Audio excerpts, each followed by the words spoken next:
ये सब्जी वाला, ये भाजी वाला। कौन बारे भाई? कौन बारे भाई? ए दो गलवा सब्जी वाला है ने आउ तो ए मनाई है बा। अरे रुका रुका आवा तनी भाई। अरे जाए दे, बड़ा गली में बा सब्जी की दुकान लेके आ गई तोहरे यहाँ। तो तोहर छनिया तो बड़ा ऊंचे बहो। उतारा उतारा। अब आओ है नहीं है नहीं आओ है नहीं ना रे भाई। बताओ का को ले भी सब जनी। अरे बाप रे बाप। काला ले बाटा हो। कहो तुहार तो सब्जी है नहीं बा चट काहे नहीं भाई, हमार लमका ले ले। लमका? हाँ हाई घोड़ा बा मोटका बड़ा लंगूर वाला हो तो के बोले के हुरा नहीं बा तनिको। हैं का लंगूर? हाई हाई हाई घेवड़ा नहीं को का लम्मा ले ले रे बारा तू। हां सब मेहरारू लमका मांगनी ढेर है। तेईसा लम्मा लम्मा बोलल जाला। गाँव में जाकर कहनी है लमका नहीं बा रंडा कहीं के। ये दीदी देखबू हो बड़ा जाऊगा बा मनाई जे। हां मेहरारू हमके सुंदर देख के तू लाइन मारता रो। ए मेरा गोल का ले ला हमार।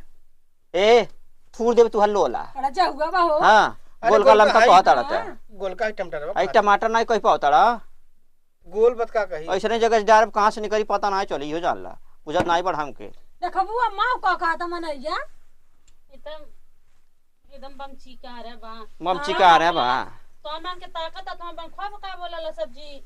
हां गड़ची यार से बाटला में का गोल का बेचता। हां सुन और कुछ ले ले। का देबा तू कर तू कुल लगबा का देबा तू?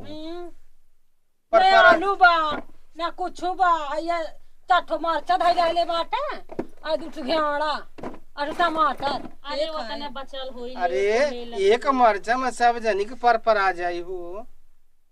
देखा तू वो छोटकी दू ठे घेवड़ा लेके दादा कलौड़ा लेके बेचता रहा। बड़ा तीत बा हमार मरचा बा। ह तीत बड़ा तू बड़ा छिना रे बाड़ा तू। कहिया सब्जी बेचता रहा? पहली बार देखा दी तू के हम। छुआ के देखा। छुआई हम तोरे दाई अबरे छुआ बा तो कलू हो। अरे लेवे खोलेला नौटंकी का करत बा। बड़ा जाऊगा बा मनाई जा। दो गलाऊ कहीं के मौगड़ा कहीं के बड़ा मौगा मेहरारू नहीं देखे बड़ा का हां दो गला मौगा सब बनावा ताऊ तो हम बचन। रंडा कहीं के। अरे बा अरे हमार ताई अब हम सब्जी दुकान छोड़ उड़ दे भाई। कैसे देत भाई? लमका घेवड़ा मौगऊ घेवड़ा घेवड़ा वह 2.5 रुपया। 2.5 रुपया हाँ कुली दे देबा ने? 2.5 में एक कर एक के गो एक से कम ना चली तोहार। देखबा है सही से बोला ना तो मुझ कहाँ के उखाड़ा में तो कहाँ दर्द हुई पता नहीं चली तुहार। इहो जानला तो कहाँ और कहीं ना मुझ खा रहे। हाँ हाँ सोच ला कहाँ का उखाड़ा मुझ। हाँ ऐसे न कर। हाँ दूठ ले लेक्चर काम नहीं चला। 5 रुपया दे दे ले कुल सब्जिया।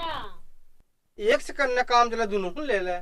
शर्म नहीं आता तो के हमके कुली चाहिए। कुली चाहिए। हाँ 3 जनी बाड़ू 3 ठे बा हो एकदम एकदम सब झूठा में लगा एक तुहार बड़ा मौका भाई अम्मा जी वो आपो का नहीं छोड़ता।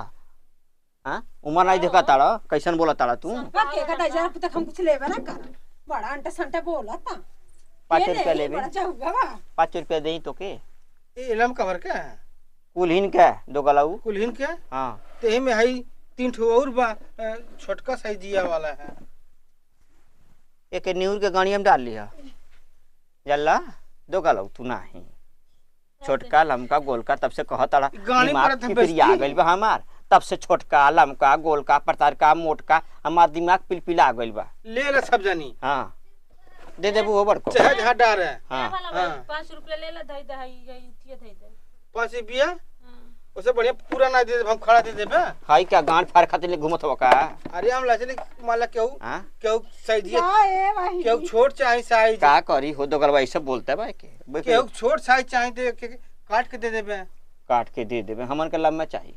लम्बे हाँ तो बा 3 ठो लमको बा हाँ 3 छोट को बा। हाँ ले ले पूरा 10 जी हाई ले जाइबो।